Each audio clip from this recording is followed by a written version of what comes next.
Greetings, it is I, Dantas Naravan Dracovin, Lord Emperor of the Dracovin Empire, and welcome. It is time to continue our discussion on anime from the winter 2016 season. This episode, I'm going to be talking about them and using them in your BESM games. So let's dive into it, let's talk about using them in your BESM games.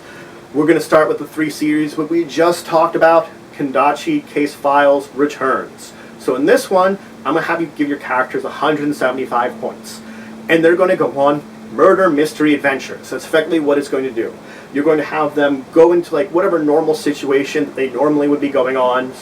You might want to like throw it up a notch, that you might have just some normal days in there that nothing occurs, but always be ready to throw into that murder mystery that you've been building around.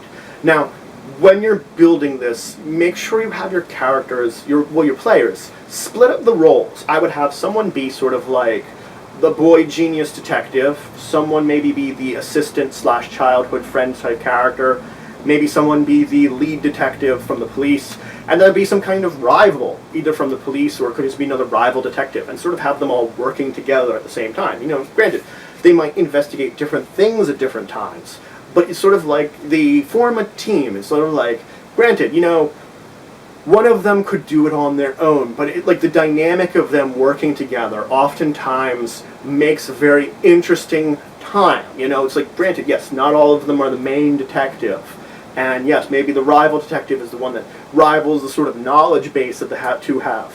But if each of them has their own abilities a little bit, or skills, that might make a difference in how you build the group. And I would look to either popular media or other anime series or other detective series, whatever you want, to come up with a lot of these cases.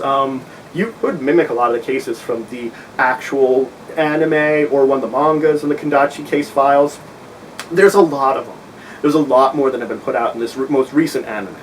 And it's your choice about how many you want to use, but I would recommend looking to them. It makes it easier that you don't have to always come up with your own murder mysteries, or you could come up with your own. If you come up with some very clever ones, you just have to figure out what clues are left when and that sort of thing, and how the mystery works, that it almost seems supernatural. Keep to the theme of the actual anime, that it seems supernatural, and that the murderers are very sympathetic, that, traumas in their life have driven them to become a murderer / multiple murderer. It's up to you, a lot of times these have multiple murders, but they don't always. So I would definitely, throw things to a loop and keep the variety basically up.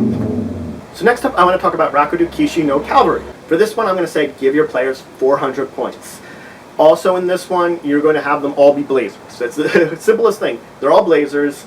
I would try to keep your players maybe even so that you can have them break into teams, because a lot of things in this universe are based around the team dynamic. Granted, you can have a team of more than 2 at times, but the team of 2 is the most basic thing. And depending on the competition, there are sometimes larger teams, sometimes there's only the team of 2 for certain competitions. It's up to you if you want to sort of break that they have that dynamic. And it's up to you, if you're going to do some tournament settings, if you want to just keep it to they're broken into 2 different teams sort of thing, 2 or 3 different teams depending on the number of players you have, and have them compete that way. Or if you want to do the more larger team-based settings and throw them all together into a team and do it that way. Both are definitely options, and you can handle it either way you want. Now, as I said, they're all blazers. You're going to put them all in the same school, whether it's the school that our main characters from the anime are, or one of the other alternate ones.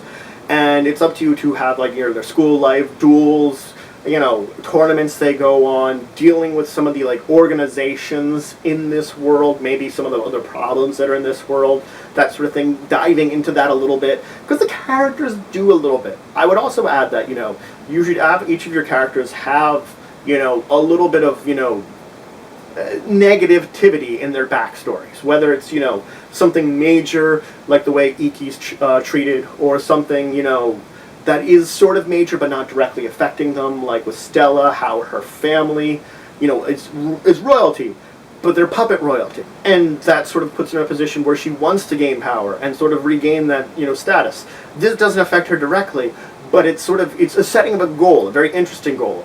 And, each of the characters has their sort of own goals and sort of storylines there. And you can have them establish that, and it would be interesting because you could bring it into the storyline, and that would help out your storyline a great deal. And should any of your characters want to develop any kind of romance or something, encourage it, whether it's with another character, or if you want them to develop an NPC that they can have romance with. It's entirely up to them and you how you want to work that out. Just, figure it out for the best. And I would recommend bringing some of it in, because this is the sort of series that it does have some romance in it, and you want to bring that in just to make it not so action heavy. Now the last one I of course want to talk about is Mobile Suit Gundam Iron-Blooded Orphans. I'm also giving 400 points. I'm going to say this is with 400 points with their mecha. So what you're going to do is you're going to have all your players have a Gundam.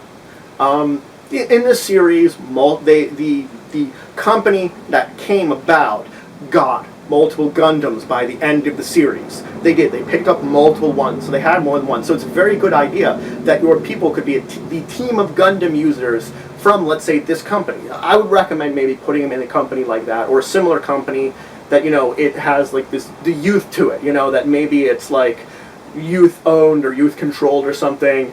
It makes it for better.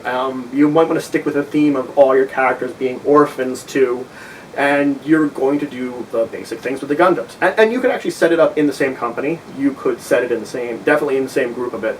If you're going to do that, you will either have it sort of like adventures on the way, that you can sort of fill in the blanks of some of the time on the way from Mars to Earth, or I would set it into after what happens at Earth, but perhaps before the second season, which is going to be coming out in October. I'm not going to be sure where that's going to lead into the series, if it's going to leave off right away or not. But I'm going to assume that some time is going to pass before that season. So maybe putting things in that middle, where they go on other sort of missions and jobs, where maybe they, get another escort mission or defense mission, or even they're hired to be mercenary work. And they can deal with just themselves on Mars. They can deal with, forces from Earth. They can deal with their allies that they made from space, whether they need help, the allies need help or something. And it all involves, like trade goods and stuff too, and company work. It involves, transporting things could be an important matter. Transporting both people and materials.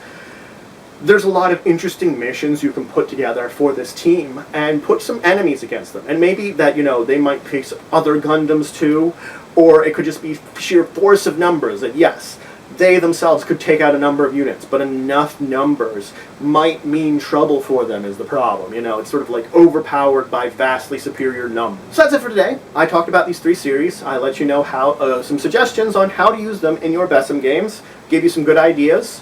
If you have any questions, comments, anything you want to say, leave them in the comments below. Please like this video. It shows your support for the channel, for the Empire, for the work I do. Please subscribe if you already haven't.